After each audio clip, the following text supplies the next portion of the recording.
I knew them. I'm an old man now, but I was young when they left. You have to understand how bad it was in those days. The air wanted to choke us, the earth wanted to drown us, and anyone upset enough with things to want to change them was too tired to do anything about it. Early 30s news started telling us there was a plan to get us off of Earth, and we were all so happy. I grew up hearing every day that it was the end of the world, and now there was a shining hope. There was a slew of movies and shows about exploring the universe and sexy aliens, and they started calling my generation the spacers. Born just in time to explore the stars. Well, that's how it started anyway. The first year the president and NASA promised, tears in their eyes, a seat for every human. News crews started filming the building of the atom, and to most of us the scale seemed wild. They had to build the thing in orbit, and press people said it was the size of Texas. The sensible people came out of the woodwork on the internet and started talking about how that couldn't be possible. We didn't have the science to build something on that scale. Some of them were even experts in their field. They were dismissed as doomers, and most people ignored them. Eventually their point that even if the atom was as big as reported it wouldn't be enough space for every person started to stick though. The next year the story was that many ships like the atom would be built. Then they started talking about the advance party. A group of experts and the best humanity had to offer to prepare a planet for the rest of us. There were leaks at that point of the atom's actual scale and that other ships weren't getting built. We didn't mind though, this was a good plan, send our best first and then we can come next. Of course it would take a while and the atom was coming together very quickly now. You've read about what happens next year of course. The worst part for me was how it seemed like nobody did anything when the truth about the real passengers of the atom came out. The manifest was full of old rich white men, a couple stars, a slew of cronies, toadies, mistresses and servants. 100,000 people all told, and precious few actual explorers or experts. The angel girl who leaked the info on the internet was arrested for treason and strangled in jail. Some believed her but most were busy with life and wrote it off. It wasn't until the shuttles carrying our old oligarchs left that we realized we had been abandoned. But here's the thing, not much really changed at first.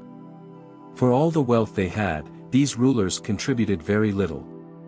For a while the people the oligarchs had chosen to fill the vacuum tried to maintain the status quo. But something had changed. The soul of the people of Earth had been hurt, and for a moment in time we all understood that the rich weren't good or special or deserved to be followed. They had betrayed us at every turn and proved at the last that they were unworthy of us. The next 5 years, the years of the guillotine, were spent in a frenzy of destruction the world over. In the end we realized that poor people have no reason to hurt each other, that we aren't so different. That's when we felt the truth, we hadn't been abandoned, our yoke had been lifted. We could feed everyone, house everyone, give everyone the chance to breathe and think. The money we had been slaves to was all pretend anyway, and we were free to put value where it belonged. In the 50s a couple kids who would have starved in India invented telomerex, and all of a sudden people could live a lot longer. I didn't get it soon enough to save me from the gray hair, but that's alright by me. We all started taking the long view. We didn't waste effort making fake value. We didn't rob tomorrow for today. We didn't value one person, no matter how smart or strong or likable, above another. You were born in a world like this, but I can't express enough how much better it is. We were cattle once. Cattle to feed the ego of the spoiled. So you tell me the oligarchs are coming back. They'll be here in a few years, and they're sending messages of peace and reconciliation. I have lived a millennia and I'm telling you now, it's not long enough to forgive them. Even if it was, 100 millennia wouldn't be long enough for me to trust them. Happiness was a zero-sum game to them, and there's nothing they wouldn't do to get what they wanted. None of them were moral. You can't have as much as them when your neighbor has so little and be moral. They tricked us, threatened us, killed us as they liked. The world was theirs and it suffered in their hands. I don't like violence. I see my progeny and I smile in this land of peace, a land without desperation. I laid down my weapons a long time ago. I tell you this so you understand. Treat them like a boat full of plague. Stop up your ears to their message. Trust nothing they say. You have become so much better than I ever was, make your best decision. I believe in you. You did ask for my recommendation though, and I'm telling it to you now. Nuke them from orbit. Thank you for listening.